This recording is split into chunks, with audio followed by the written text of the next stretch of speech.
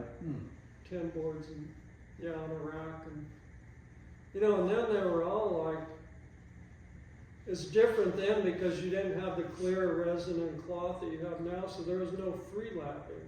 So every lap had to be cut, you know, with all, and then all your pigments and tints and pin lining. And so it was a whole process that you don't have to do now.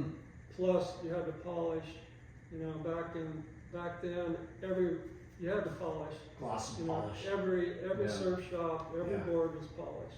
I And you remember. did everything yourself? Yeah. You shaped it, glassed it, sanded it, polished it. And made my leash plugs if I had to. Yeah. What about your fins? Oh, I made fins too. Wow. Yeah. So you made everything on the Yeah. board. You didn't like buy it from suppliers. The one thing that I would buy would be fin boxes and fins. And there were times when I was short and I would make my own fin that would fit a fin box. And that was hard because it had to be perfectly Where was your shop? in Grover Beach. That's just north of Pismo, like the next beach, or where was that? Oh, it'd be just south. Just south. You Okay. can't even tell the difference between Pismo and Grover Beach. Yeah. Yeah, so, Just But that's south of where- Pismo, here. yeah, Okay. yeah. And you I s- would sand my boards right outside on the street. Yeah. You know, it's like, Yeah. right, There's no EP I'm back all- in the day. I'm all, yeah. Yeah, it was so different. What was the Yeah. vibe in like Pismo? Was it just a couple of same couple streets with some restaurants and? Yeah, when I first moved there, yeah, it was like even Grand Avenue, and there was a stop sign and that was it. No lights. With one stop sign off Yeah. the highway. Yeah, Little. so way different. And what did you call your shop? Just Aaron's Surfboards? Yeah, Yeah. yeah. And you said CCS.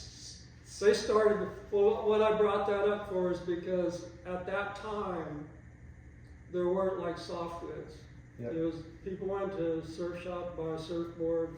If they wanted trunks, they would go to Kinney's, you know, or Ward's. Yeah. Both of them are pretty much gone now. But Montgomery Ward was the jam. Yeah.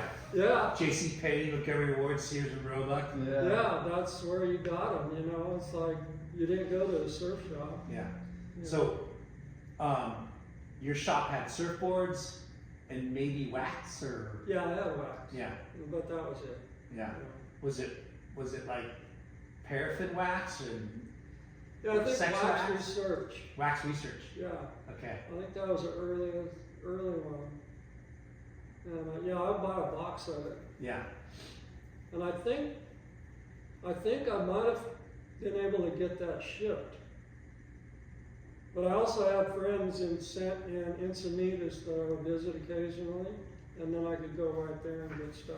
So did you sell to other shops too? Your boards? No. Just yourself? Did you have aspirations of selling to other shops? No, I was busy. Really? But one thing that, like, the shortboard era came in and there was no longboards. And, Isn't that a trip how it just shut off? And I was making a longboard, and the driver for Clark Foam was telling people in Santa Cruz and probably Ventura, Santa Barbara, that yeah, you can get a longboard from Aaron because nobody was making it. Yeah. But I always made one because I like driving one, you know. And what's the reason that longboards died? New generation. Well,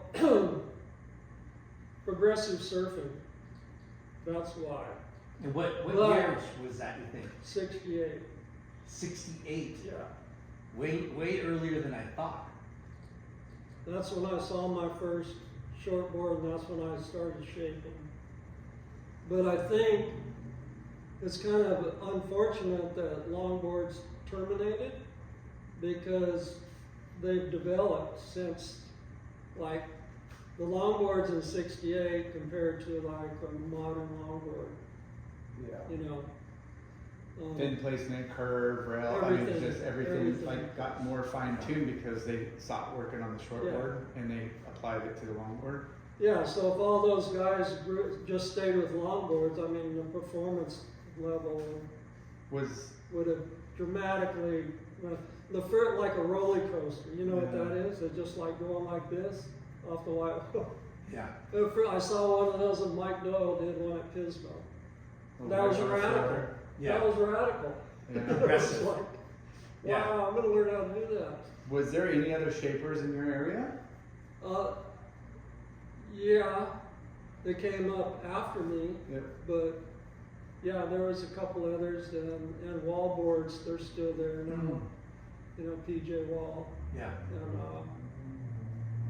but So were you successful out of the gate? oh yeah, I never looked back once I started making boards. You know, That's kind of cool to hear. You know, because starting your own business, you don't know what's going to happen. Right. Right. And There's no backup plan. It's like here, this is what I'm investing in. you started shaping in '68, yeah.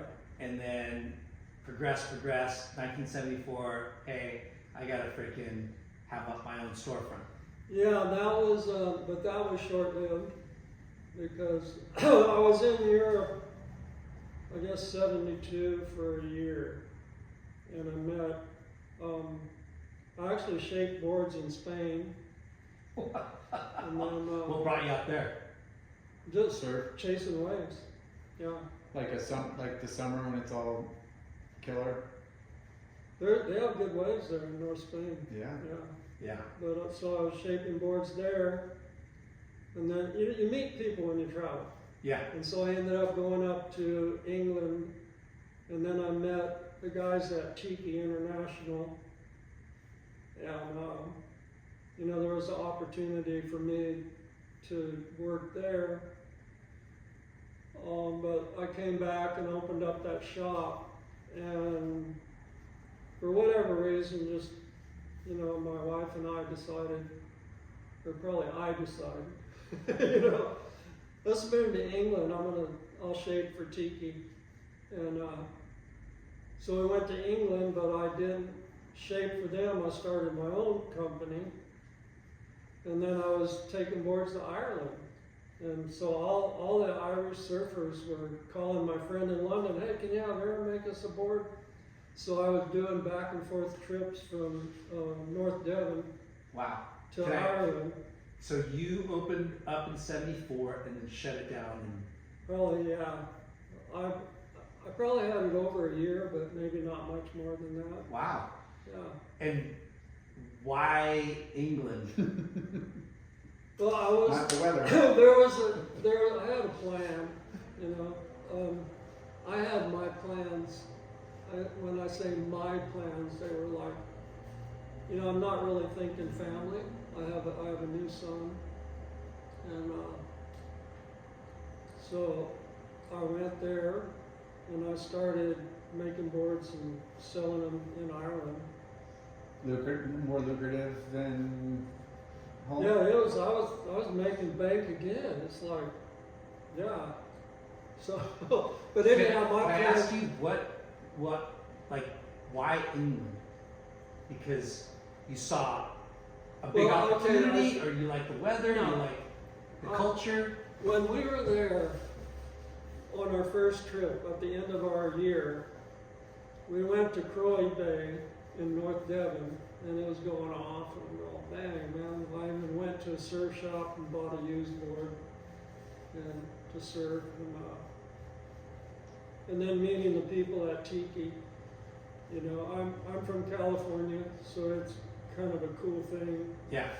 I mean, it is where the, you know, at that time especially. So I just saw that opportunity. Because there's not much of an industry though, right? Like surfboard builders and. They had actually, when I went back,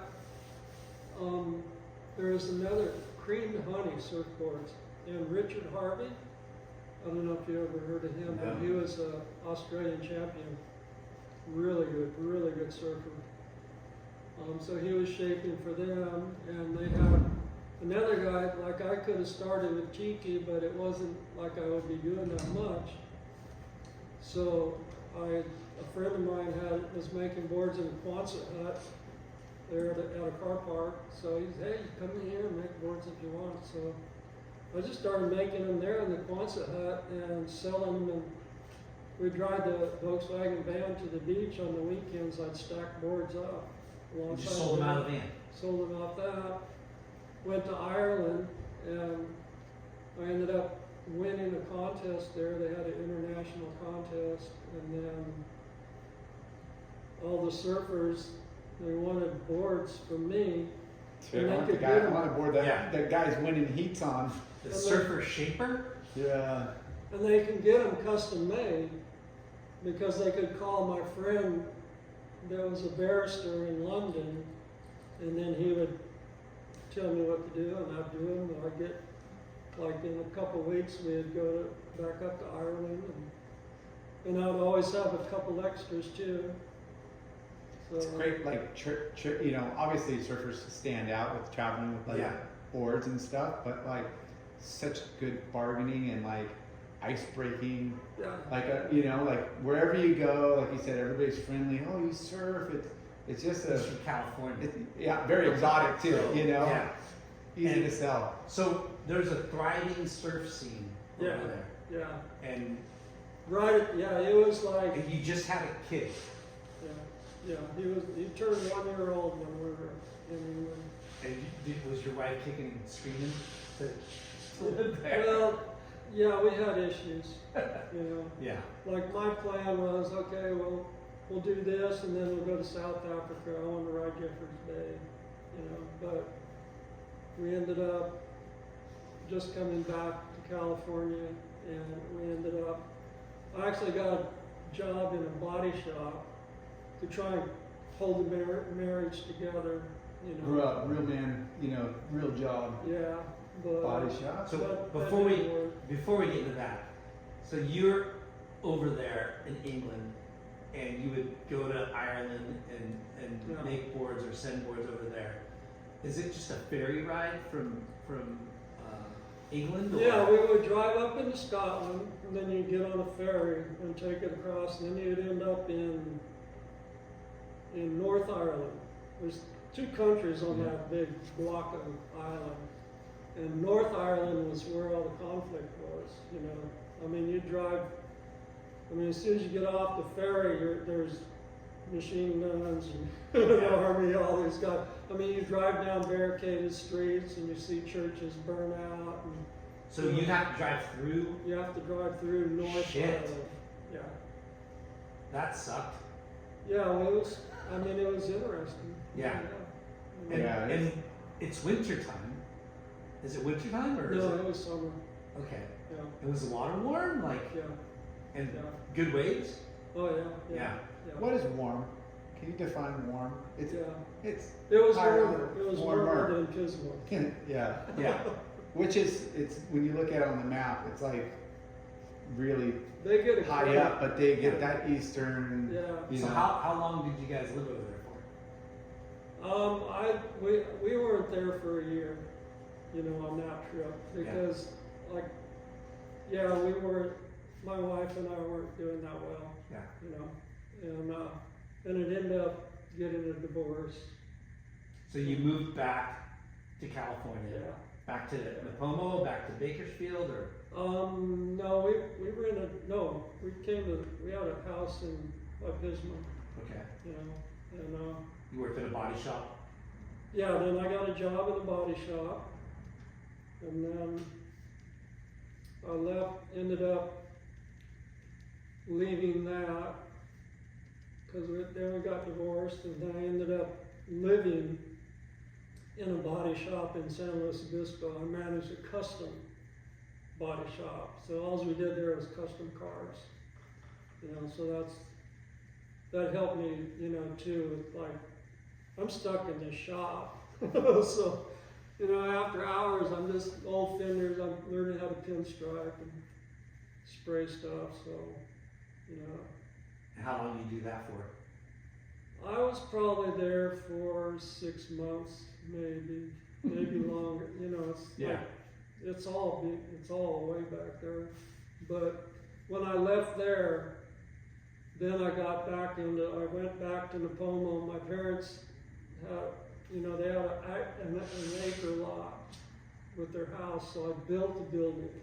And then in that building, then I started doing surfboards again. And then I was glassing and spraying for like wall boards and CCS, and, you know, so I was real busy. You know, surf in the morning, come home and work. And then that's when I started doing like a lot of Baja trips. Then I'd go to Maui. I had a friend in Maui, so I mean those were like really some of the best surfing days, because that was before my friend Sean Collins. I mean, he's my friend, you know, a really good friend, but surf line just like 976 surf just changed the game. Surfing. So not having to like, you're kind of freelance and you're doing your own stuff, but now you're able to like work for other people. Yeah. So And how would you get down to Baja? Just drive? I just drive. I have Yeah. a truck. Yeah, I just go. You know. Where would you go? Like to Cuatro Casas or No, I was Scorpion Bay. Scorpion Bay? Yeah, that was it. Yeah. You know, once you've ridden it, that's where you go. Yeah. You know, it's like, That's where Sean Collins used to go too, Yeah, right? yeah. I did several trips with him, but I just went there and it's like, dang, this wave is perfect. And, Yeah. you know, I took my son when he was 4 years old, was his first trip, you know, down in Baja. And both of my sons grew up kind of surfing Baja. So, That's good way to learn Yeah. surfing. Baja. Yeah, and just there's something mystic about Mexico, you know, like especially when you get out of Baja, you're going down and, you know, Off a dirt road. I don't know. I hung a ride at the That's cactus, right. and I hope this, you know, gets me down to the beach. And is this the right spot? And That cactus looks familiar. yeah, you know, it's like the directions back in the day were so and being wild. naive, you know, about that. It's like I remember, oh, there's supposed to be a road go across I'll just stop and ask this farmer up here. You show them a map and you ask them, they don't know what you're talking about. Like, I've they're like, seen I never left this plot of land in my entire life. And what the map means. Yeah. You know, it's like, so that, yeah, you couldn't ask locals. Yeah. He probably was born a mile from where he was that day Yeah. and probably going to die a mile, you know. It's like, Yeah. You just had to make sure you had some magazines and some little giveaways for the federales and the locals, and you're well, You get your blessing. that was something I never did. Because if you give them something, they want something. Yeah. Like, I remember I had hats and stuff. Oh, that's a nice hat. I said, yeah. Nope. I never did. Yeah. because that was a thing to get through like some of those like. I know people blocks. did. Yeah. And then they just finally let you go, you know, but I had to pay for a ticket, of course, you know, I did commit in Ensenada.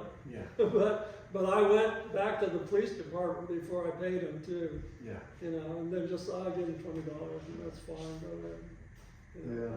He said. No, he they're said, they're corrupt, and you know what they want, and they're not going to shoot you, Yeah. Yeah. you know. It's So- awesome money. They'll strong arm you. Yeah. But it's super smart because that's how we've been brought up. Is you never you want to ticket me, we go to your police station and we'll handle it there versus Yeah. No, it was worse mainland when on our honeymoon we went to all the way down to Acapulco mainland. You And drove there was all the way down there. Yeah. And then there was like military checkpoints all along, and they know you got drugs. Where's your marijuana? Where do you put your marijuana? Yeah. I don't have no marijuana. You know, but it was every stop like that, and then it was like, oh, I like that hat. You know, it's like, you got T-shirts? Nope. It was no. Yeah. You know, and after a while, okay, come on.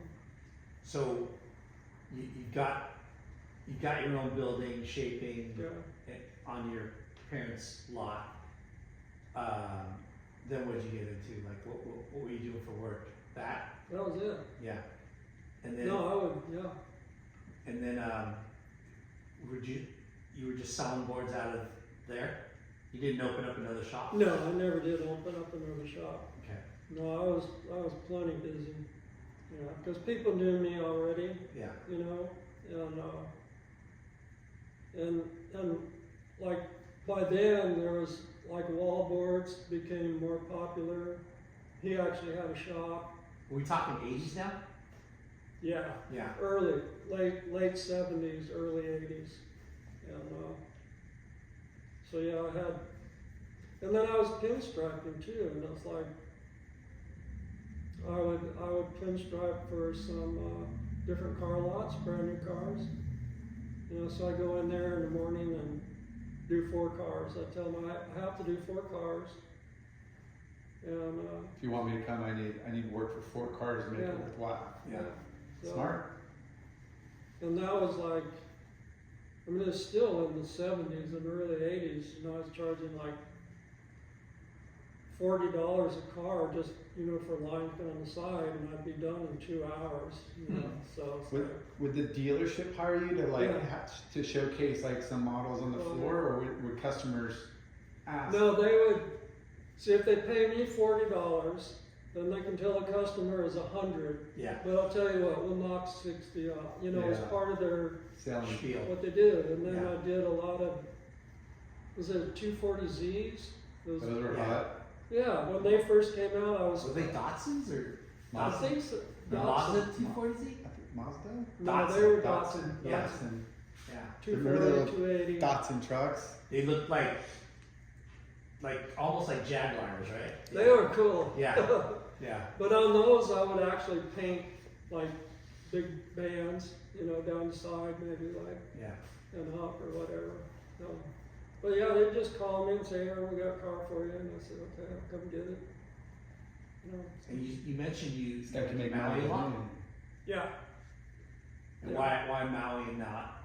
Well, I had a friend to stay with from high school that lived there, and it's like Honolulu Bay. You know. Your regular foot? Yeah. Yeah. Honolulu Bay, Pakakalo on the other side, Hokipa, you know, and it was before the surf line, so, I mean, I've surfed at least a handful of times Honolulu with just my friend. Because the swell's picking up in the afternoon, right? And we're checking it every day, you know? Yeah. We lived in Kaanapali, so it was an easy check, you know, and yeah, more than, at least a half a dozen times we've caught it, like building swell, just like Yeah. perfect waves. That's an amazing way. Should have been here yesterday. That's what they're saying to everybody. And then and after that, then there would be, you know, then there would be crowd, but it was it wasn't crowded like it is now, Yeah. you know, so. Too many people. And then Pakakala was really fun on the other side, Kahalua side. So, what was your next venture after that? Like photography or?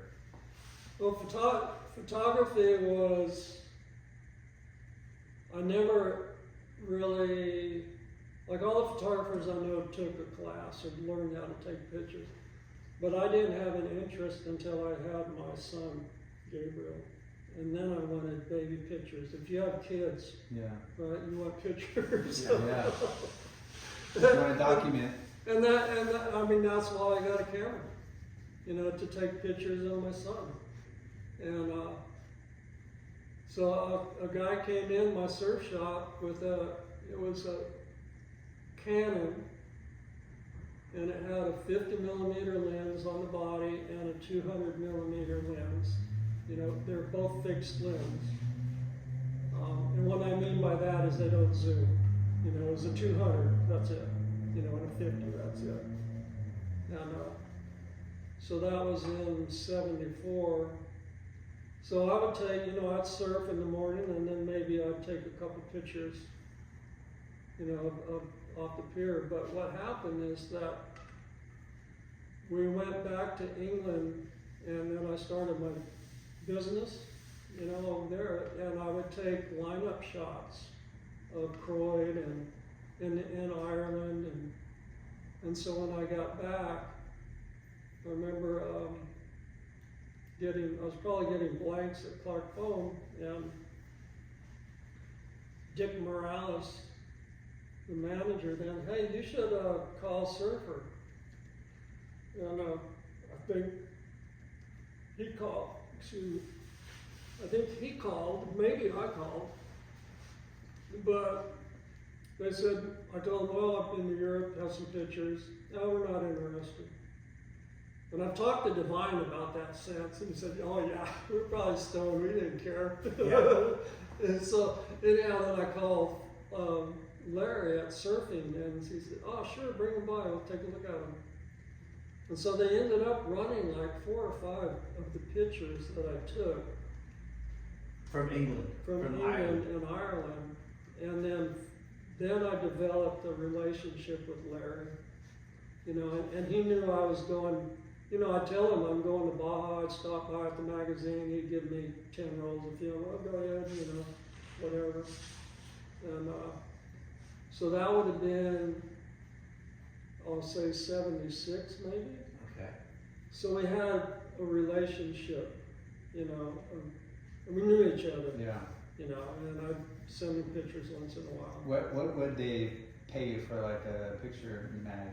Was it Was it more notoriety, or was it like, oh cool, I can make some money too? Well, you could make money then. Yeah. Yeah.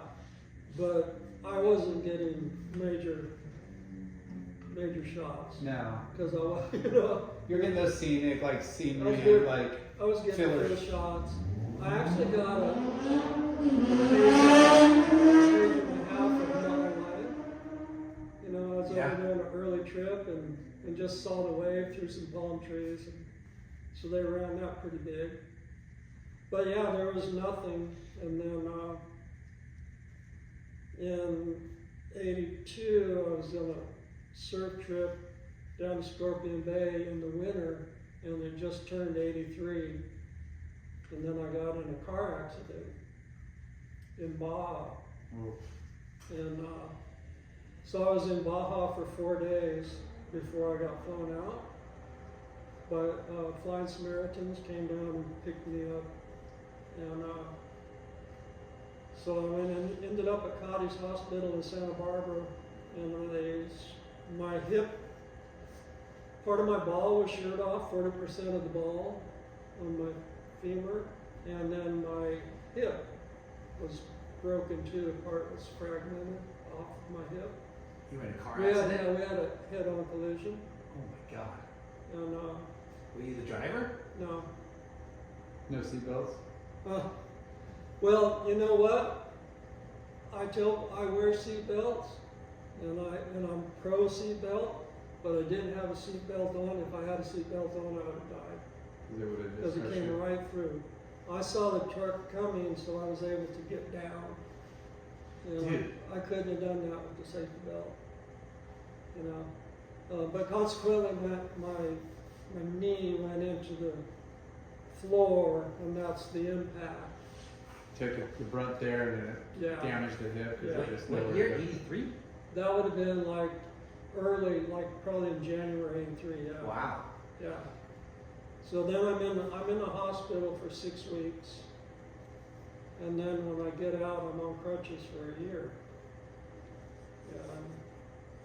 But in that time, you know, I'm swimming. I'm going to the pool and swimming because of therapy. Yeah. I'm trying to stay in shape, but you know, I wasn't. I mean, the doctors really did actually a good job, but they weren't very optimistic about, you know, how I would walk Recovery, yeah. when I was Yeah, they always tell you the worst. Like, you'll never surf again. Like, you know, just torment you. Well, I mean, I was in bad shape. But, you know, and then I started walking again after a year, and I went to Maui, and then I got a job with, there was a guy named Nathan over there that represented lightning bolts. So I was going to start doing some shaping, you know, lightning bolts. And before that ever happened, I re-injured my knee at Ho'okipa. Because I was bodyboarding. So then I had to come back to California because I had free medical in California. And I didn't know what was wrong, right? Oh, dang, man, I'm back on crutches. I just got off crutches, and now I'm back on crutches. But what did you do? Like, my anterior cruciates from the accident were broke. They don't exist. And you know, and just being a weak knee, so I know it was pretty hollow out, and I straightened out when I should have just stayed in the barrel, and the lip came across, and so it aggravated that. So then, now they're figuring out that my knee was damaged. When I was in the hospital, it's just, oh yeah, your hip's a mess, so they just put it back together. You know, I had stitches all over too, but they addressed the hip. They didn't really look at the knee. So Probably saw no like outer like damage, so they're like, oh, you can move it, you're okay. yeah, so was the pain in the hip? Everywhere. was there pain? Yeah. It has to be. No, just the hip where you. Yeah, there is pain. Everywhere. But you know what I mean? Like, they fixed your hip, but not your knee. Yeah, because they didn't know. Yeah. But like, I mean, even now, the anterior cruciates are gone. They don't even have a surgery for it. yeah. So it's still the same as then, but I was weaker than I am now. Let's say, you know, my whole body strength, because I've been on crutches for a year. Yeah. You know, so anyhow, then I started doing, you know, leg exercises for that, and got it strong, and so when then I went back, and then I started working out on my leg and doing that, and then it came to the winter of, it's fall '84. And so I'm talking to Larry, you know, I said, oh, what are you going to do, you know, because I haven't been doing anything, you know, but we still had you know. And I said, well, my grandma died, I got $1,000, I want you to buy me a camera. So I gave him the money, he bought me a camera, and then he loaned me a water housing, and that November, December '84, some friends of mine were going to Oahu that surf.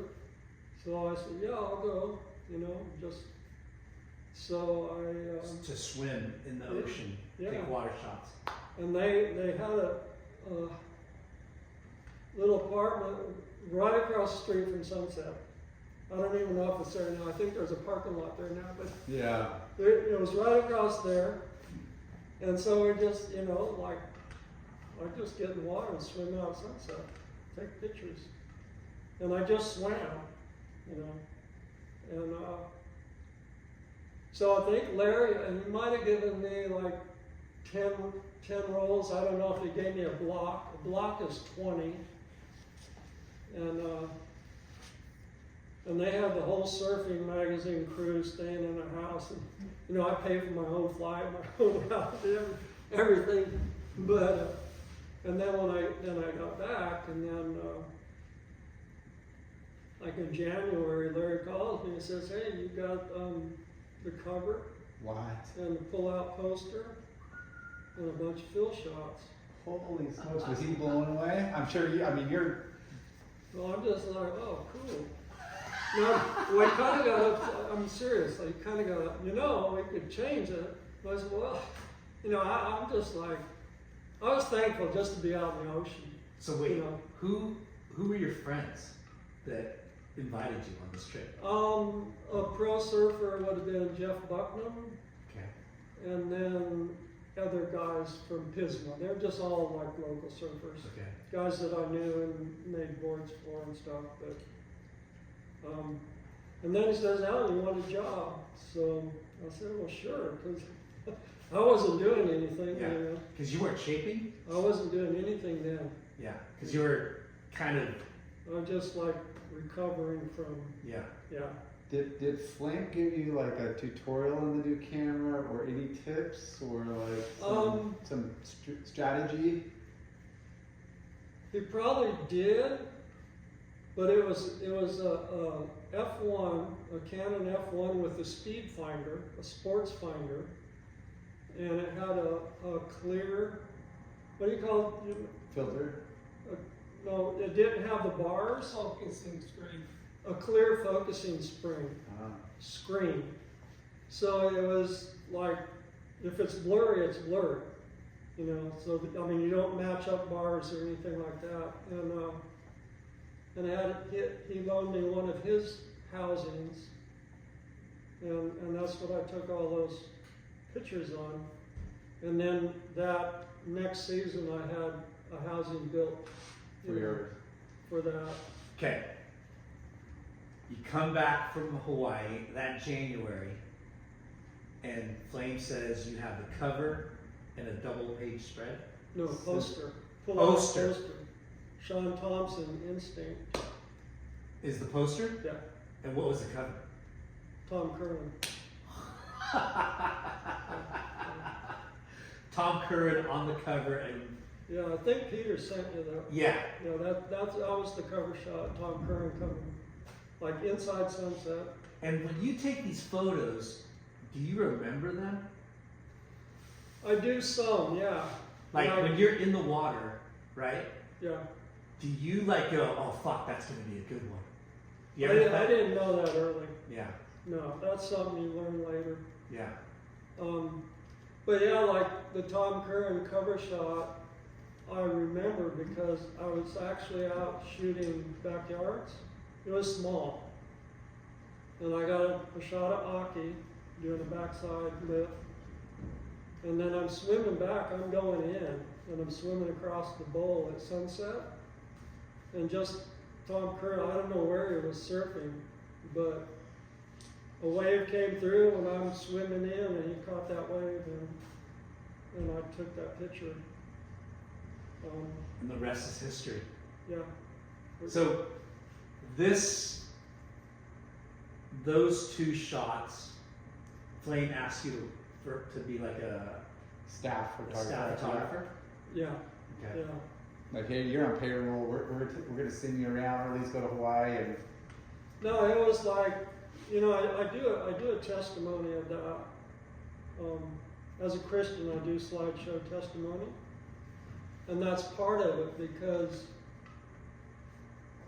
I had a job that paid me a retainer. I can make my house payment. So beautiful. I got paid for everything they used, and it's still mine. They paid for all the film and processing. They paid for all my travel. It was like, so and guaranteed. job description, be at the beach if the surf's good. Ding ding ding! Winner! I mean, Yeah. that was it. So if you pretty much everything's covered, you're traveling on their dime, and if you got a photo, it was extra bonus money. Yeah. That's incredible. And just to let you know, I cuss, but we're Christians too. No.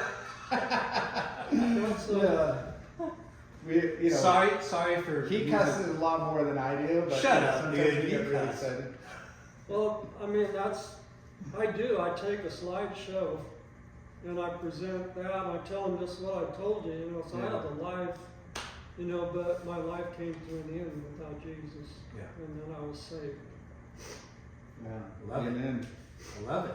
Yeah, when you look back of near death in a car accident, having these opportunities to keep you life, moving forward and doors open, and why was it in the right spot? Like, you can't plan that. It's planned already for you. No, I mean, that's true. Yeah. I mean, even that current shot, Yeah. you know, that it's still an iconic shot. Oh man. And When he shot it over, I was like, oh my god. I mean, I remember that photo. I mean, everyone remembers that photo. And man, we talk about it every episode on how much we miss the magazines, and it was such a part of our, you know, life and growing up and culture of reading it front to back and back to front and every picture and cutting them out and looking at every, like, Yeah. and these kids are in, you know, nowadays, yeah, everything's Imagine- so, you know, and it's Imagine like how many people all over the world had that up on had all. posters from you and pictures from you of our heroes. Yeah, they're producing tens of thousands, not hundreds of thousands of magazines. Oh, man. And they're for sure, and every Now I got to go back and through all my Yeah. surfing. You know, my friend gave me a bunch of old surfing magazines, and I'm sure there's a ton of shots. Well, Surfer too. Surfer too. Yeah. Awesome. Surfer did a couple posters and yeah. So, swimming in the ocean with a camera. How many times did you do that before this session? Which, you mean like the current session? Yeah. Yeah, I was, that North Shore session, because you got two. that was it. No, I was on crutches for a year. I went to Maui, Hurt your knee. bodyboarding, and hurt my knee, went back, came back to the North Shore. And I probably did some bodyboarding at Pismo. I'm really thankful I learned how to bodyboard, because I still do it. I love it. Yeah. I don't care how I ride away. Hey, I wanna ride away. you're gliding, you're getting Whatever, barreled, you're having whatever fun. gets you out there. And I love stand-up paddle. I love longboard. I'm not quick enough for a shortboard anymore, Yeah. which is sad because my son shaped me the best shortboard I've ever ridden. But, you know, I'm past that now, but So, So you never swam and shot photos until this trip? well, that's not true. Okay. No, but I did, but it was like an Icolite housing with change the, you know, for the next frame, one frame, you know. And I did that, but Because, I mean, totally different, yeah. yeah, because Yeah. But I've been in the surf, you know. yeah, because taking photos in the water takes experience, and like, Right. you know, it's not an easy thing that everybody can do, well, let's just right? talk about Sunset Beach and how massive and powerful and how much current and water. No, I was like have you been out in waves like that? Like I previous? was out, this is a fun story. I was out, I just swam, you know, there's the group on their mats. This Yeah. is their air mattresses. I'd swim by them and go on out. And that's where I got the shot of the poster of Sean Thompson. Do you remember what lenses you were using? Like Yeah, I was using a 135. 135. So I'm focusing Yeah. and framing, you know. But I'm out there and Bradshaw, don't know Bradshaw. Bradshaw paddles up, hey, you're in a really bad spot. It's like, your current sucked you out farther than you wanted to be. no, I mean, there's a zone out there, and I know why. He said what he said because I've been pounded out Yeah. there, you know. I mean, it breaks hard. There's zones so out then- there that are gnarly, and I was right there. And this I is since, you know, got to know Ken and nice guy, but I always remember that. Hey, you know, you're in a bad spot. Maybe you better. yeah, but you didn't know any better. No, Yeah, so I'm just happy to be out there. yeah, No, I'm not kidding. It was like when I got to go out because I've surfed all my life, and then I got to go out at sunset. There's these big, beautiful, powerful waves. It was just like and that was cool.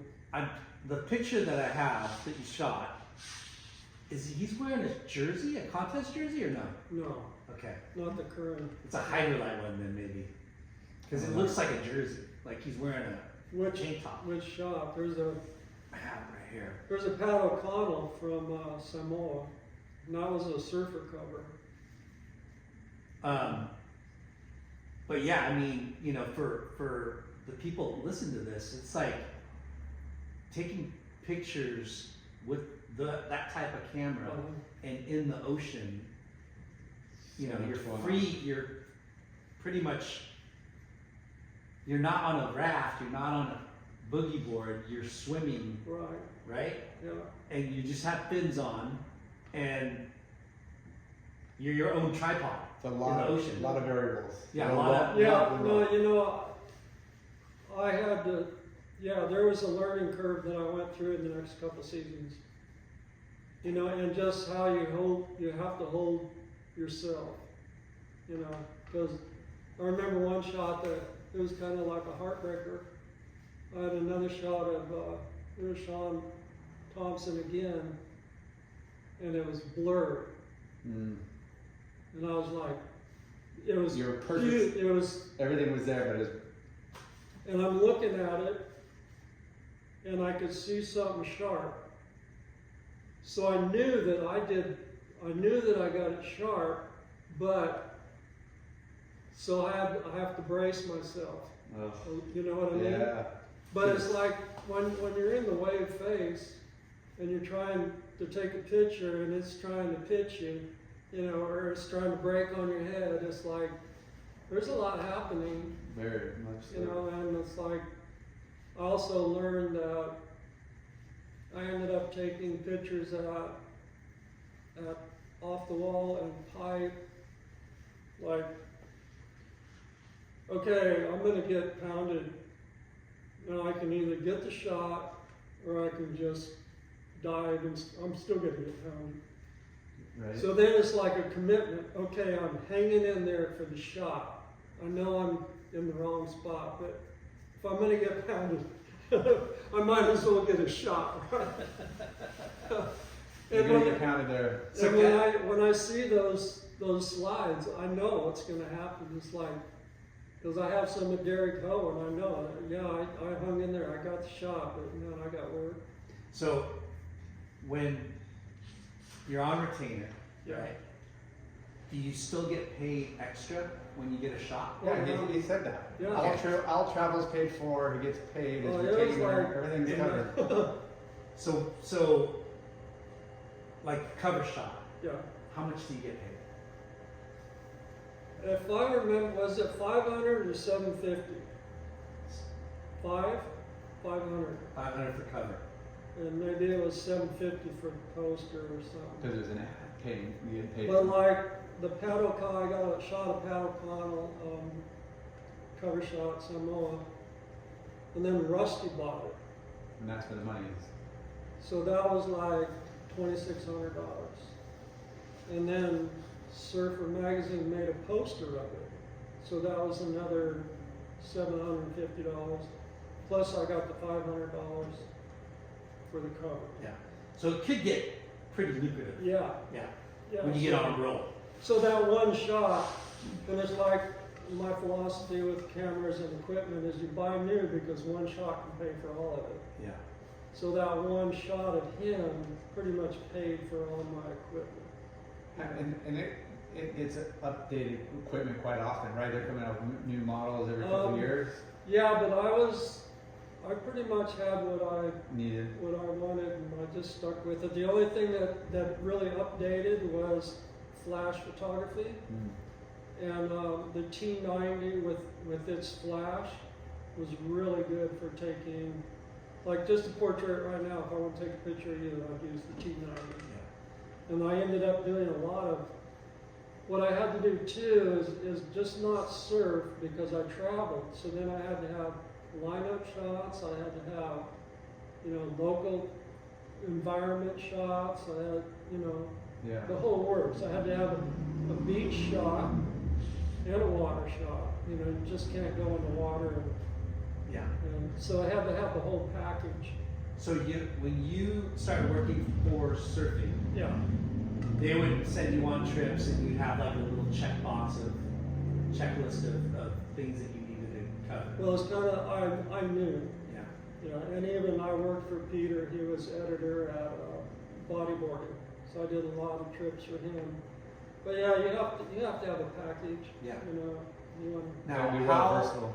Yeah. because when I think of water, I mean, people getting shots in the mag, getting covers, getting double page spreads, center spread, or whatever, posters, that's a huge milestone and Oh, yeah. achievement for that surfer, right? And for you. Right.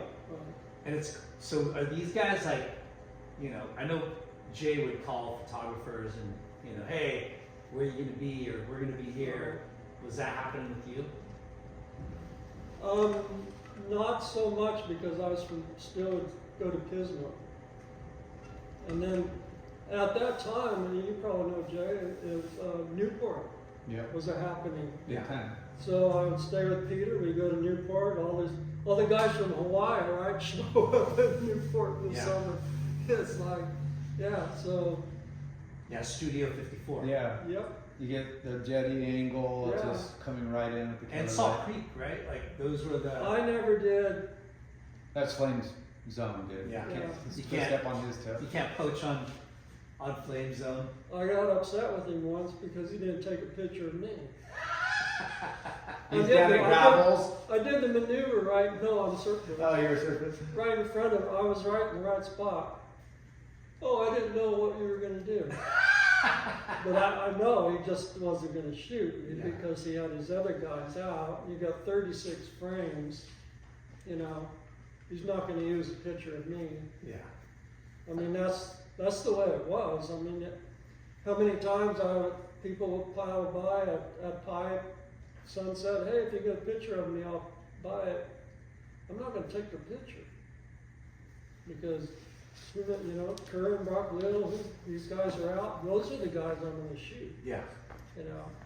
And you got 36 frames, you got to paddle in and reload your camera. Did you develop a relationship with some of these surfers?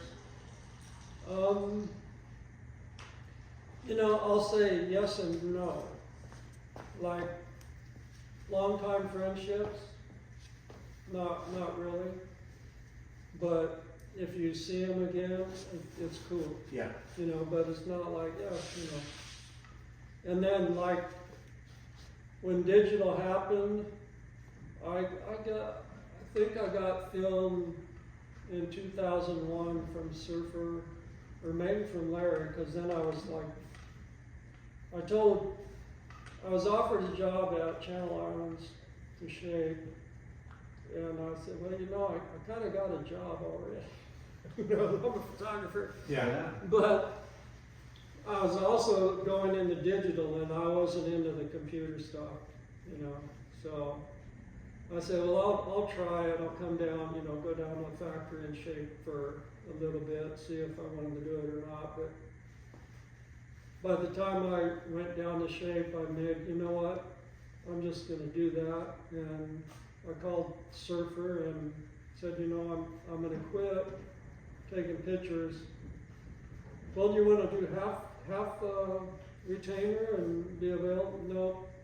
No, I only do, no. All in or not? Yeah.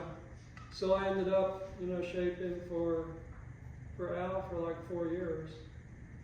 I mean, 8 years. How did that come about? Did they reach out to you? Yeah. And what, like? Well, the Yeah, head shaper knew me, Okay. and they had another shaper that died, and they were getting real busy, like. Damn right they were. Yeah. They're a big So monster. they called me and I, you know, you want to shape for Al? And I, you know, I don't know if I do or not, but Yeah. anyhow, then I did make, I said, okay, I'll go down there and just like right So when I got, was there a break from shaping though?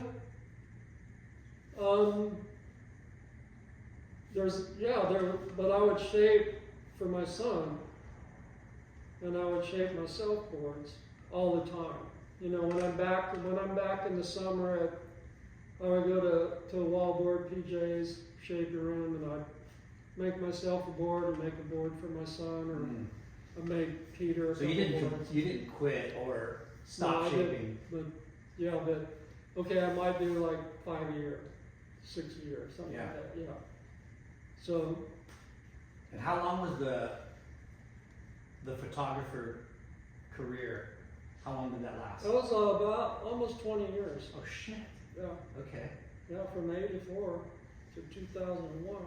That's a long ass time. It's huge. And then the digital thing started happening. You weren't into it. Somebody Right. approached you, start shaping, and then you quit. It's funny how, you know, some people would take half of the pay and not, you know what I mean? But you're a Christian. Milk it a little bit longer. He's like, nope, I can't do that. Yeah, well, it was you make a commitment, Yeah. you know, and it's like. And, I don't want to tell you what I would do. And Channel Islands they were just exploding. Yeah. Because when I started, they were doing the Flyer, and then the Machado single fin, Bruh. and I was doing all the Machados until they got so busy that then other people were doing Yeah. them. So I told you earlier I was at Huntington Surf and Sport, Okay, and I did the buying for the surfboards. all right. And The pre-order, you know. oh yeah, all that. But because of Kelly and Tom and Rob, like it was the #1 board, pretty much. You know, right when we opened up the boardroom, all the way until I left. Yeah. Al Merrick's dominated surfboard Yeah, sales. well, Taylor Knott. Taylor You Knott. name it. Yeah. Everybody had it. They had. the It was roster. like, I would say maybe 8-1. Uh-huh. Merrick than Rusty at the time. You know, Yeah. sometimes Rusty would kind of blow up a little bit, but not like Yeah. what. And it was the same freaking board. Everyone at that time, late 90s, early 2000s, it was 6'1". 6'2", 18 and a 6'2". half. No, I did, 2 I $2. did so many flyers, and then Yeah. the single fins, and then the biscuit, Oh my and gosh. the fish good. Yeah. Yeah. Biscuit, And then wizard sleeve. the I didn't- Wizard. That was a little later, but yeah. That was Kelly's board that no You one know what I really lucked afforded. out, because at the factory they were bringing me some odd models and longer ones, and so I really liked the job, and I liked working for Al and his wife Terry. All the guys at Channel Islands are really cool guys. Yeah. It was excellent place, but I didn't like Santa Barbara. And I'd rented a house in Arroyo Grande, and I had a garage, and I had a meeting with Al and Terry, his wife. You know, I said, I'm going to take you guys to lunch because I want to talk to you about, you know, my work and stuff. So, and I told them, I said, you know, I really like working for you. I like this job, but I don't like coming here to Santa Barbara. If I could shape at home, I'd be more than happy to Keep doing it. keep doing it. And they were like, yeah. So then, okay. He's the originator of work from home. Dude. So then now, It's got some cloud over here. It's like, yeah, just. so I had a really nice shaping room that I built in the garage, and because of my truck, I couldn't get like fun shapes or longboards. So it was all, you know, like under, I would say 6'6", 6'8", maybe maximum, Yeah. you know. But I would load up. I would do, for a while I was doing 60 a week. Wow. Cranking. And that was, okay, I learned a lesson, you know, and you could call it a Christian lesson, because you have a job that deals with people. When I'm doing 60 boards a week, I don't have time for people, you know, or Yeah. even going surfing. I'm making money, but like if a friend came over or my parents came over, it's like okay, hurry up, say what you want to say, you know what I mean? Yeah. That attitude. So then, I'm too busy for you. yeah, so then I just told them 30 is going to be my limit from now on. So then now, if somebody came by, you want to sit down and talk, fine. My parents come by, what are you doing? Because they're paying you by board, pretty By much. board. So, I mean, they're probably stoked. Like, hey, you want to crank out 60? Cool. Right. But if you want to do 30, cool. Yeah. Because they're going to delegate amongst the other. So they were, staff. it was like an excellent job, And you could always ramp up when you if I needed if you to, needed and yeah, I mean, it's good, I'm making good money. Yeah. And with 60, if you're doing 60 a week, that put me single in the wrong tax bracket. Yeah. So, okay, now I'm working to pay taxes. Taxes. I'm going Catch surfing, up. Yeah. Yeah. you know. What do we get in this business for? Yeah, it's crazy how all those, I don't know what my point is, but it's crazy because you make good money at Surfing Magazine, Uh-huh. but it's not, and you're making great money here, Yeah, but it's not about that. right. It's, I mean, you want it to be lucrative and you want it so you don't have to worry, right? And then, but we do this because we want to surf. Yeah. Well, I'm sure if there's 8 days a week or 10 days a week and there's, 40 hours a day, like you would have had, more time to balance, but it's like there's only so much time in the day. Yeah. That eats up a lot. Because, you're passionate about what you do and you love shaping. It's not like it's oh man, I gotta do this horrible job. It's, you're a craftsman and you're in there and you're finessing. So it's a love-hate because you're working. And it was a challenge because one reason why, I talked to Al, they liked me because I knew how to shape. Because, those blanks come off a machine, but they're not all the same. No.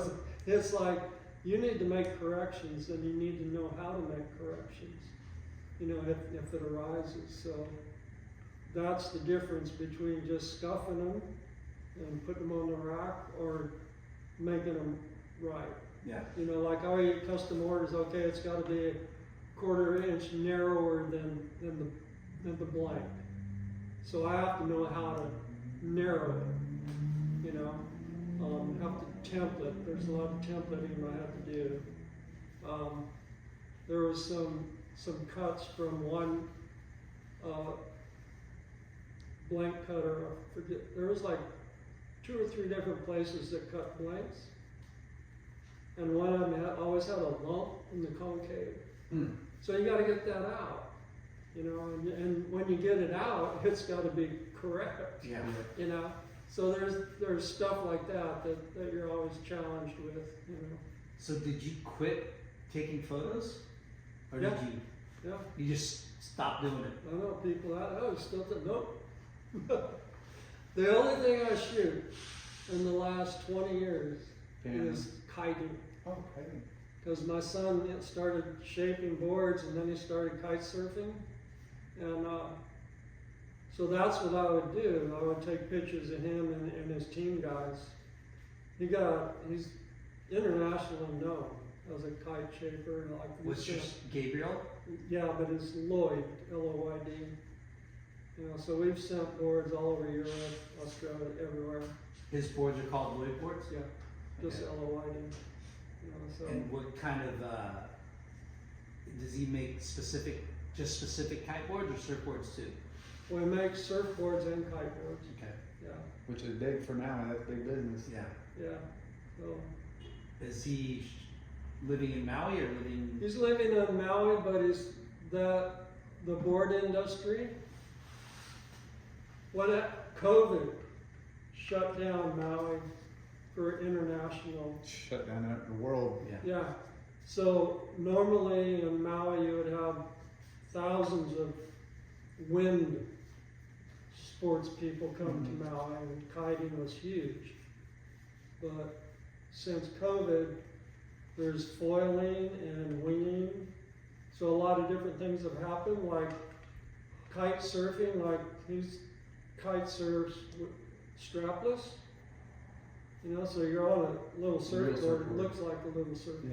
Yeah. And you're out kiting. And, which is the more carving approach versus like the air and tricks and. yeah, but But these they still guys do. do a huge air Yeah. strapless. Yeah. You know, it's like, They got the wind up their feet. yeah, it's amazing. You know, I've learned so much about wind because as a surfer, you hate the wind. Yep. Now when you're kiting, you say, oh, it's getting windy. You know, so it's like, You see a fair amount here, like, you know. Yeah, we have a friend, Jesse Fain. Yeah. He's Australian, but he got into kite surfing. Yeah, quite a few people here. Yeah. I see it pretty popular. Same with the, you know, going back to the foiling and stuff. Uh-huh. Yeah, we're working for a foil brand, Lift Foils, and they're incredible. yeah, so we ended up taking a lot of boards up to Hood River.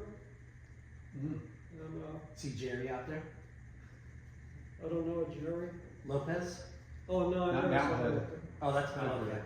But, and we sold, Big Winds would buy us boards, you know, and actually would buy them. Because most boards now are all consignment, but we wouldn't do that. Yeah. And so they'd buy a rack full of boards every season, you know. And When did he start shaping? he started, probably 2004 or 6, you know, I was showing him how to do it. You had an interest with, you know, watching Dad over the years, or? Yeah, it was kind of like, you sure you want to do this? Okay, well, I'll show you. You sure you want a glass? No, I wouldn't get in the glass. You know, it's like, you sure you want to spray? No, and he does it all, and he does it. I'll tell you, he's the best shaper I've ever seen. He's my son. Yeah. Okay, I'm going to say. No bias. Yeah. Okay. Well, Apple I'm doesn't gonna fall back it far up. from the tree. I'm going to back it up. We do these boards for Big Winds up in Hood River.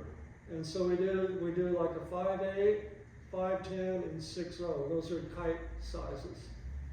So we do like 6 boards in the group, 6 5/10s, 6 5 6. And he shapes, he sprays, he glasses, he sands, and I will do a leash plug, and I'll cut in where the fins are. That's all I do. We take those 6 5/10s, we weigh them all within 2 ounces. Guy, he's slow. Yeah. But So that's how does we he see make it. it in Maui? Well, he makes it in Maui, but right now he's kind of over it. You know, like when you look at guys that all they did was surfboards, what happens when they get older? You know, it's not like. So he has a family, and he's also had, even before he started making boards, he had a captain's license. So now he's working on a tug out of Oahu, you know, and they pull barges to Inner Island. So he works 4 weeks on and 4 weeks off, and Wow, So- grind. Probably good money though. really good Yeah. benefits Yeah. and retirement. You know, so it was kind of a smart decision. Yeah. And Maui has I would say, a thriving surf culture.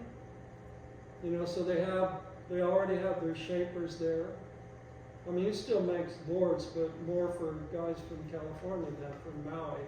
You know, because It's a tough market. they have a culture. I Yeah. mean, they're not into pop outs. You know, they got their shaper, and Yeah.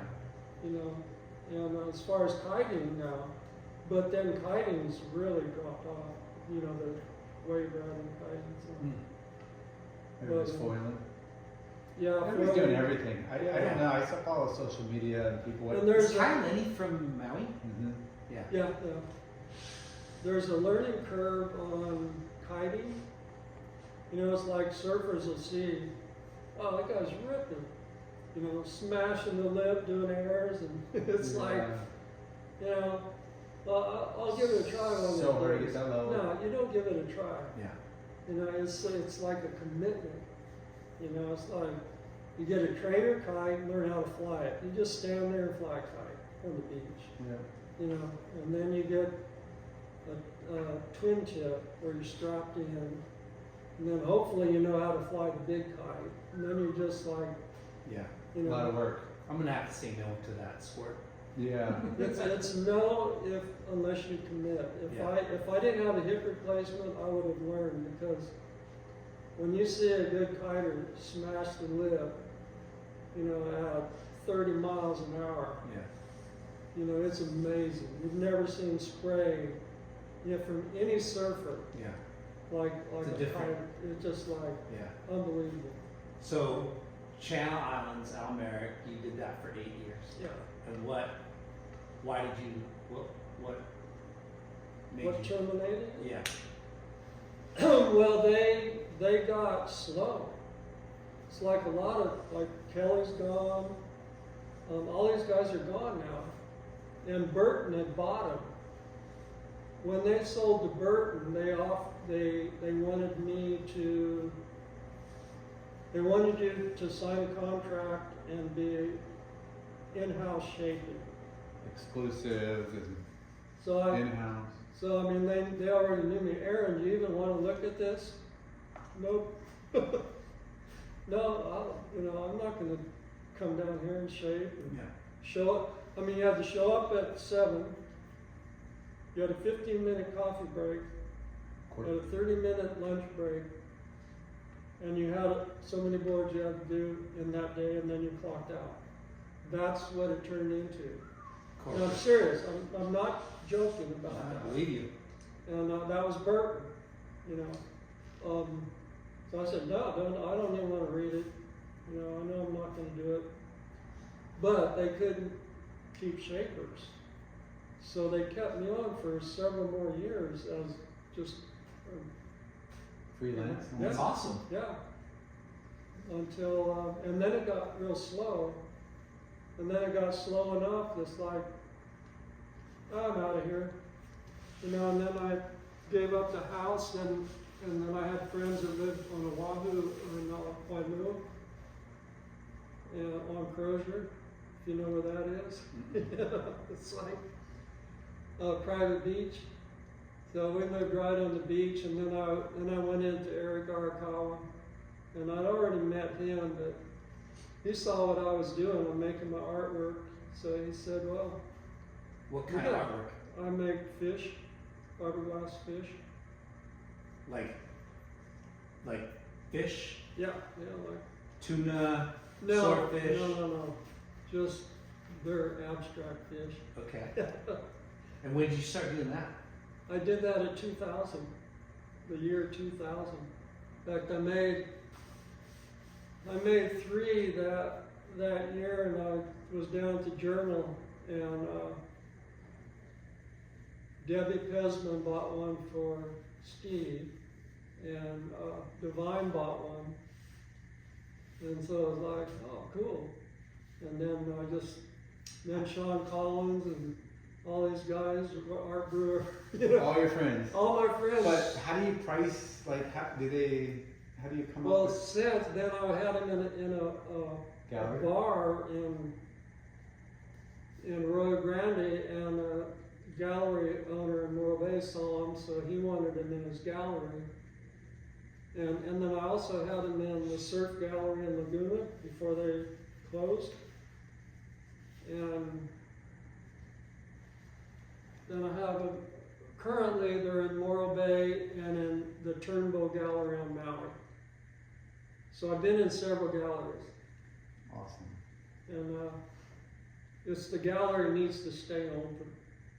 Like I had on the Big Island, they were selling plenty of fish, and then they were closing shop. So it's like, you know, and same thing in Laguna with the surf gallery. They closed. But I've been in this one gallery now in Morro Bay for over 20 years. Wow. Yeah, so they've sold hundreds out of there. So what was your inspiration to make this? Are they fiberglass fish? Yeah, the broken surfboard, that pipe. And then I just took it, I was living up Pupukea, so I took it up, kind of carved it out, came back to California and finished it. And yeah, now it's like, even Clark Foam was giving me the reject blanks because they knew I wasn't going to make a surfboard, so I would go down there and they'd say, yeah, take whatever you want, so I was getting all the foam I wanted. And even from Channel Islands, I even have 2 fish that I made out of blanks that one of them I'd shaped. It was a custom. I still have the customer's name and what it was. It was a single fin, and it was going to Japan, but it got knocked over or something after I'd shaped it before it got glassed. So then done. It's a throwaway. Yeah. So I just grabbed it and I made a 6-foot fish out of it. So you can still see on the writing, that it was what it was. And so I have a couple of those, but I didn't care if they broke the blank in half or not, but they knew I wasn't going to make a board out of it. It's like. So what a trip! So you had a little side kind of business. Yeah, in 2000, I started making money off of my art. And how much would you charge for it? Well, the retail there, the low end is 2,000. up to That's what I mean. Like, how do you put a price on it until somebody starts buying it? That's what it's worth. Right. Yeah. Well, they started out like at 1,200. So all your photographer buddies, I got these at the beginning. Yeah. Got a good deal, and then the galleries really. Yeah. Yeah. Well, then I've been caught short.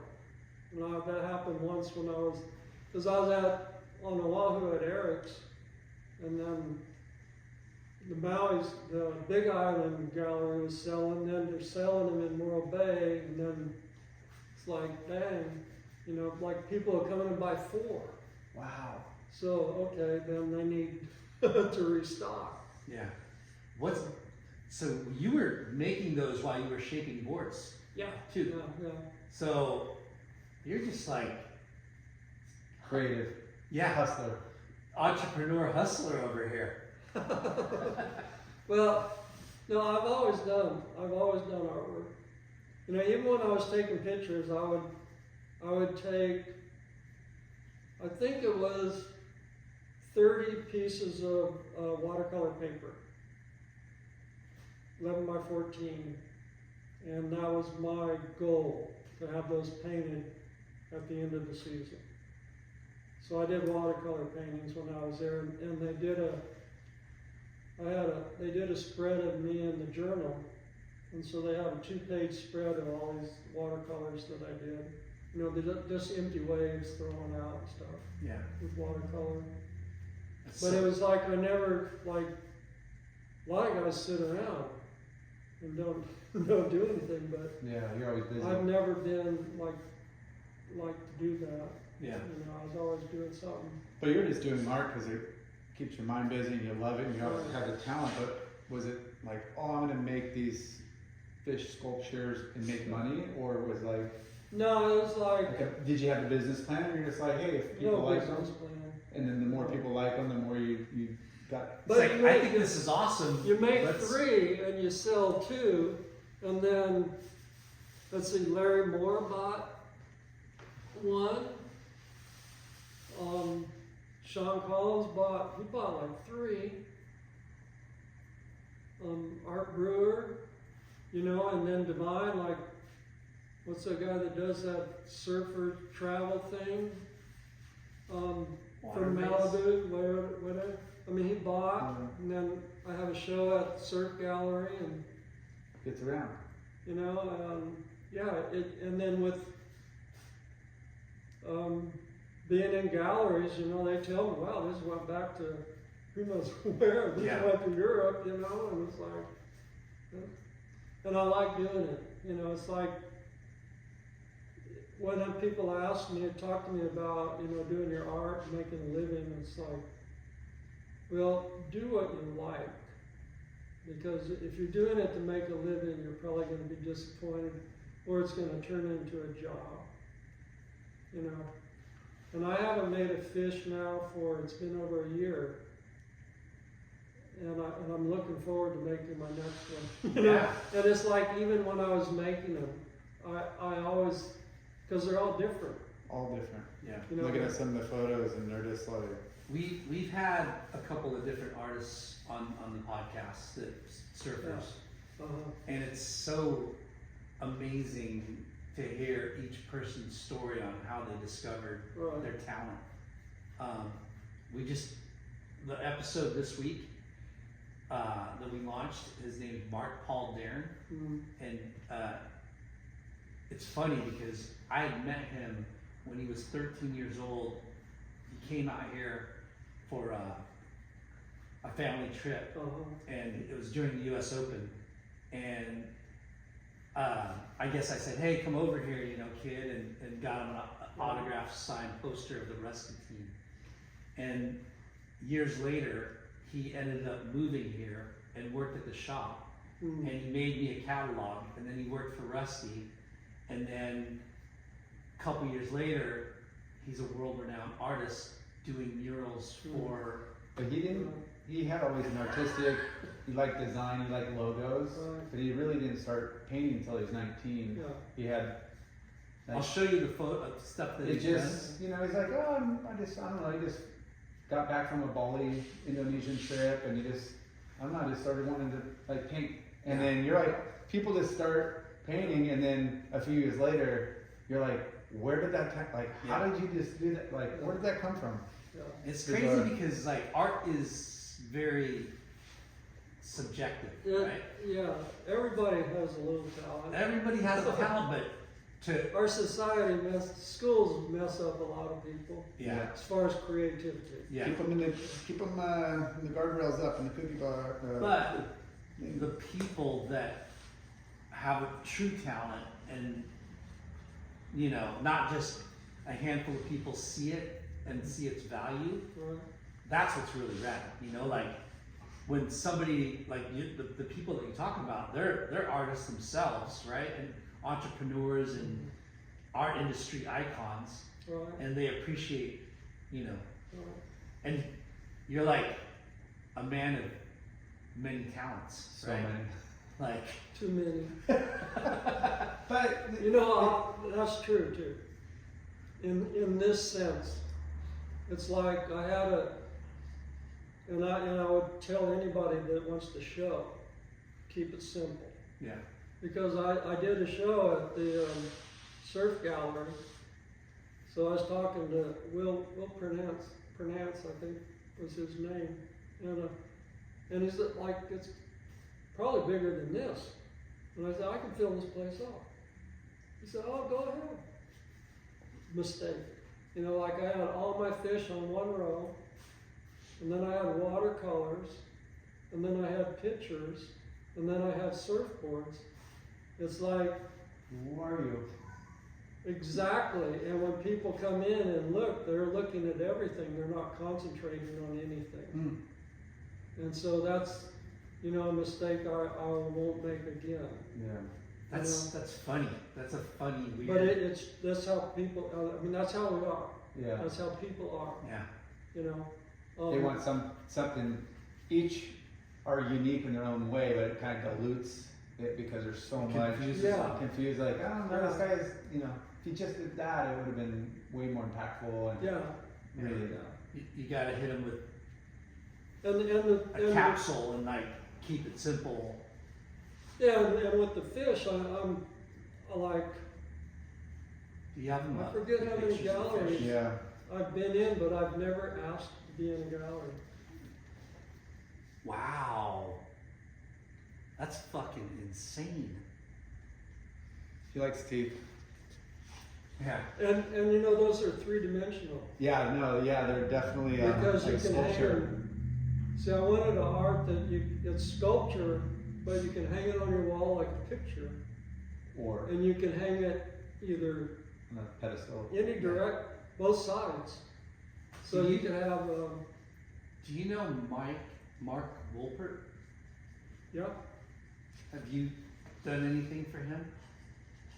his brother Reed used to take surf pictures of me back around 7 or 6 years. What a small world. Yeah. Because I bring him up because he's from He's up there. San Luis Obispo, right? Yeah, And he's a restaurateur, Yeah. like pretty like, but he's a hardcore surfer, right? You know, I don't know him as well as his brother Reed. Okay. But I this know guy- they have a, like, that surf shop I had in '74, I had a little poster I drew. So they had got a bunch of copies, like Reed actually had an original one, and they stapled them. They have like pylons, I guess, in the restaurant in Pismo, so they, Yeah. staple these. He's got a bunch of restaurants. And Yeah. has a winery and. Yeah, But it's funny. I met him at a function that I did. I worked for a brand called Ola Canvas, and we did like a little barbecue at Mhm. Almond Surfboards. And they had driven down from San Luis Obispo, him and his wife, and bought a board and drove back up the same day. Like they took their Tesla and just In and jammed out. out, bought a board, had it sent to Costa Rica or something like that.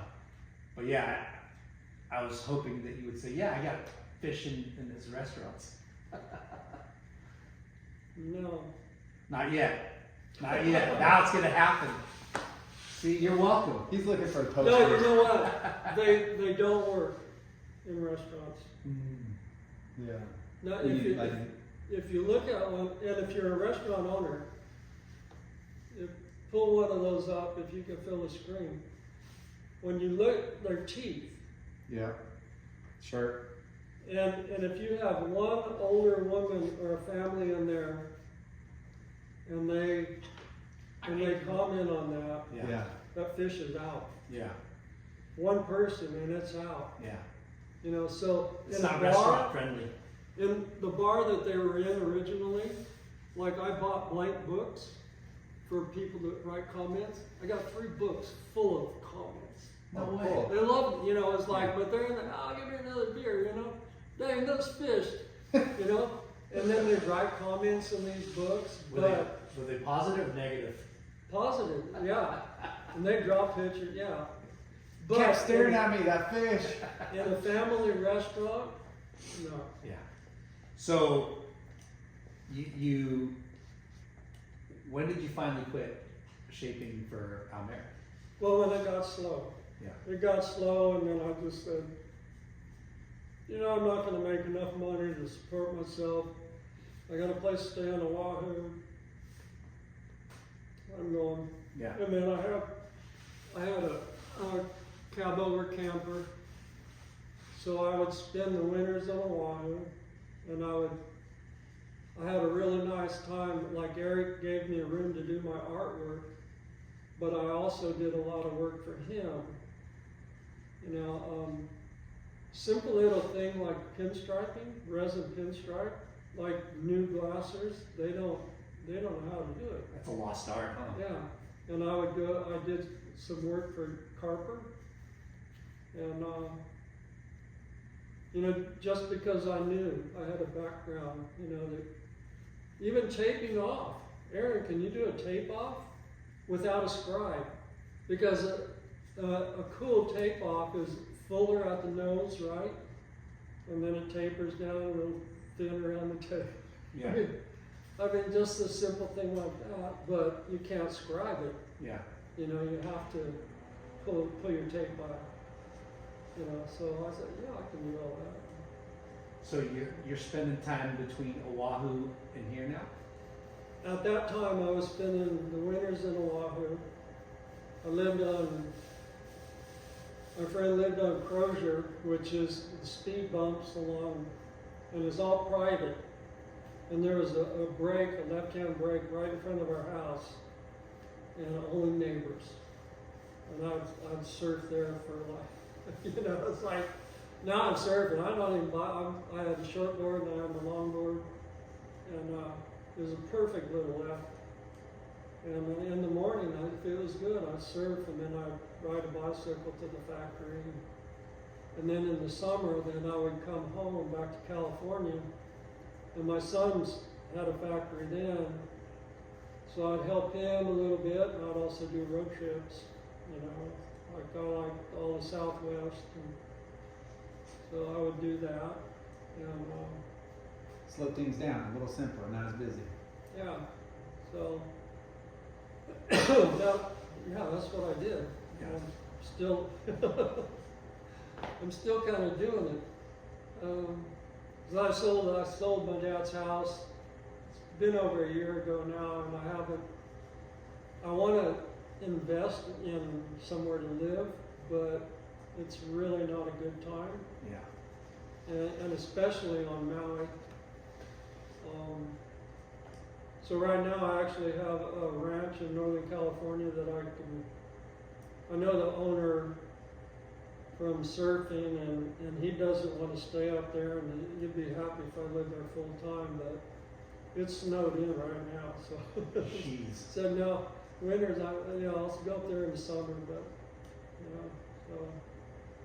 so until, and I have a son in Coeur d'Alene in Idaho, so that's a summer trip, and then Maui in the winter, so. Look at this guy, got it mapped out. Yeah. You ski or snowboard? With the No, I surf, I water sport only. Yeah. I surf, That's me too. I stand up paddle, and I boogie board. Yeah. And that's it. I have total hip replacement from the accident, so I'm very cautious about. I get beat up enough, Yeah. Hitting on the hard I stuff. still get pounded. I've been hurt several times, just with bodyboarding and surfing and stand up. Yeah. So what's are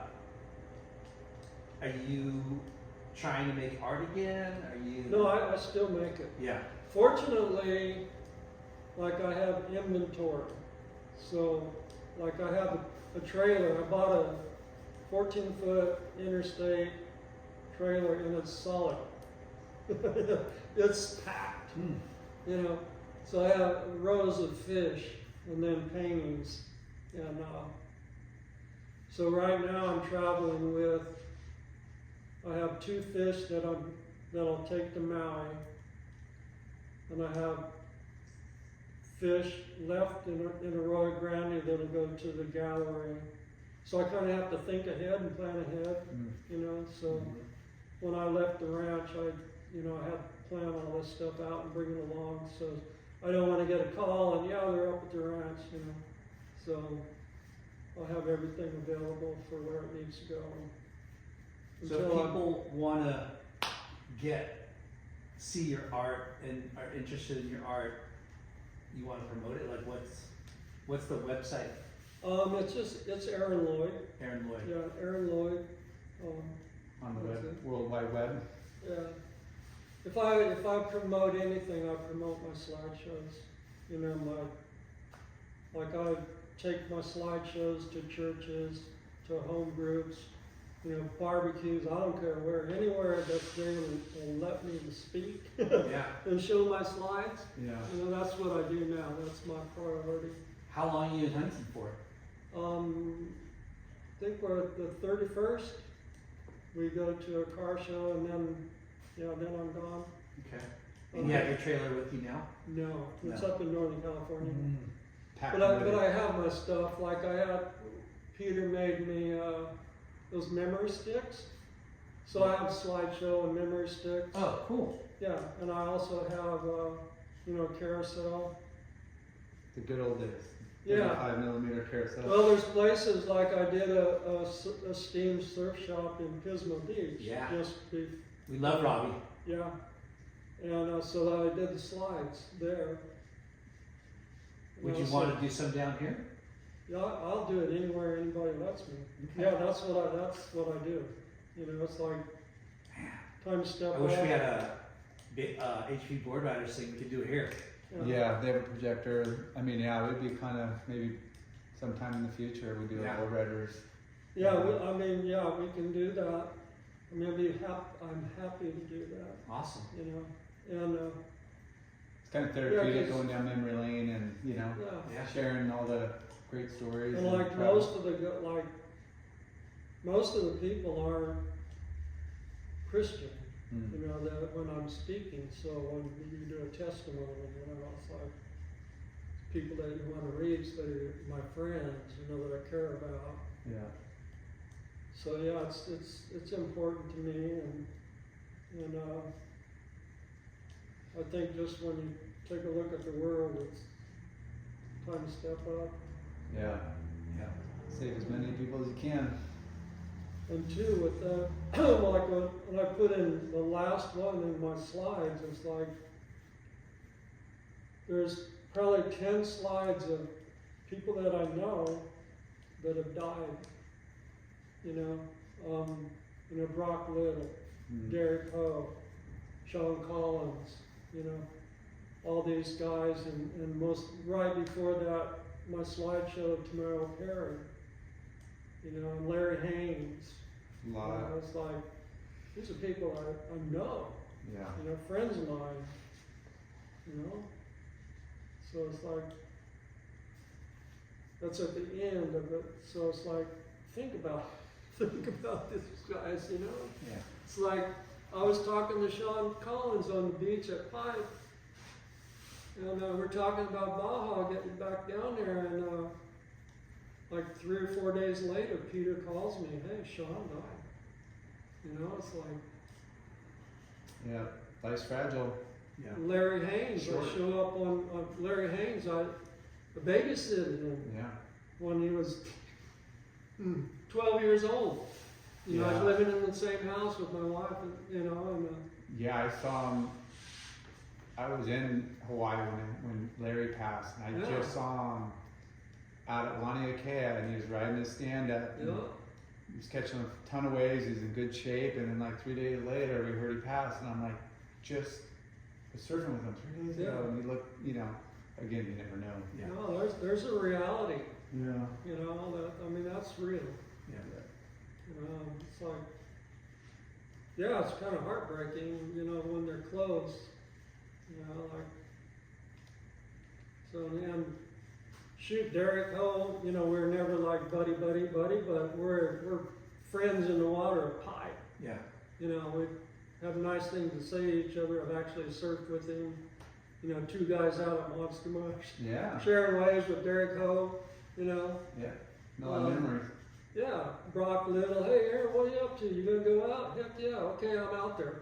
You know, it's like, yeah, you do. You have a working relationship, and it's good. I mean, Yeah.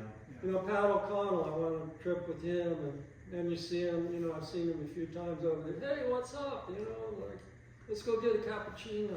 Yeah, You know, it's like, even when like, you know, like you probably didn't hang out with Pat over the course of your life very much, but those intimate like trips Yeah. and stuff, you really get to know people Right. when you're, you know, you're hanging out with somebody 24-hour. You're obviously there to, you know, hopefully score waves and share your Right. experiences, and it's a win-win, and it's just a different dynamic than what most normal people like go through in life, you know.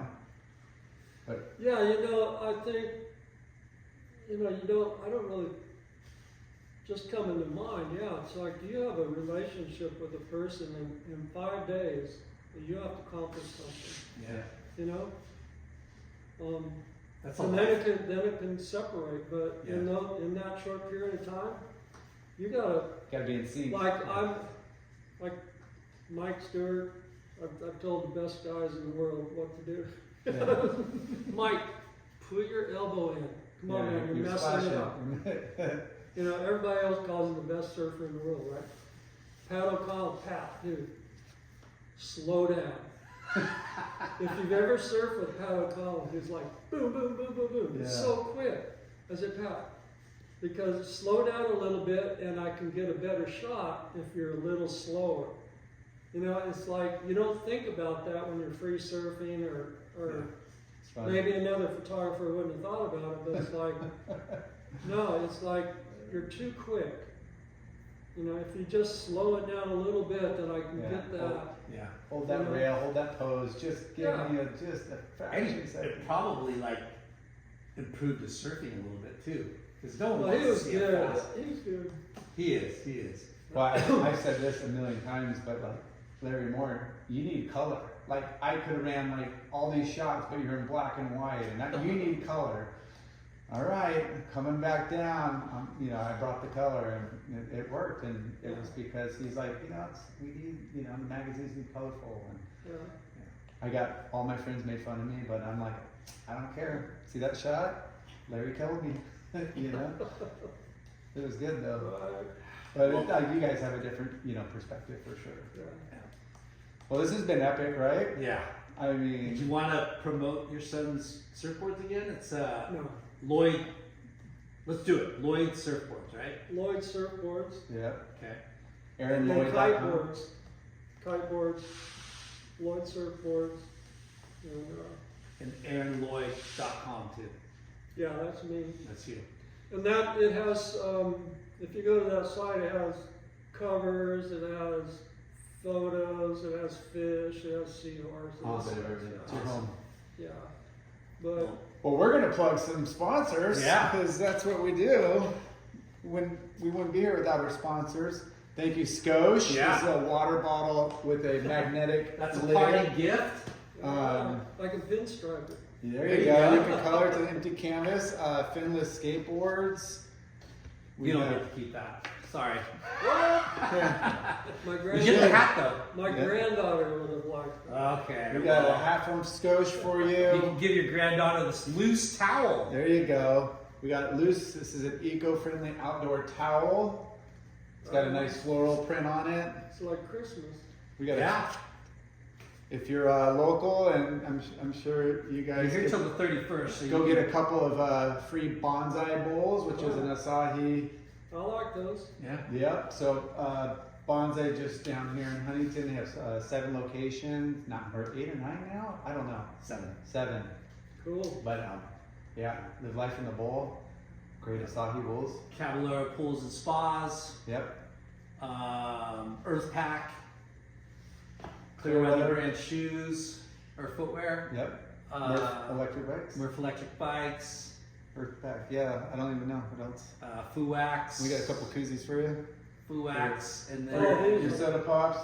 And thank you to Northside That's Cafe it. for letting us use their space and Yeah. supports not only our show but our Huntington Beach Board Riders Club. And thanks for Peter for bringing. Yeah, Aaron Mr. down. Bolay, you're next. You know, You're next, pal. I have to say that Peter actually kept me in photography because there were some low points, and he was always an encouragement. What a great friend. Yeah. Yeah. Tell him he's got to come on the show too. Well, thank you, Yes. Aaron the Law Loyd. There he is.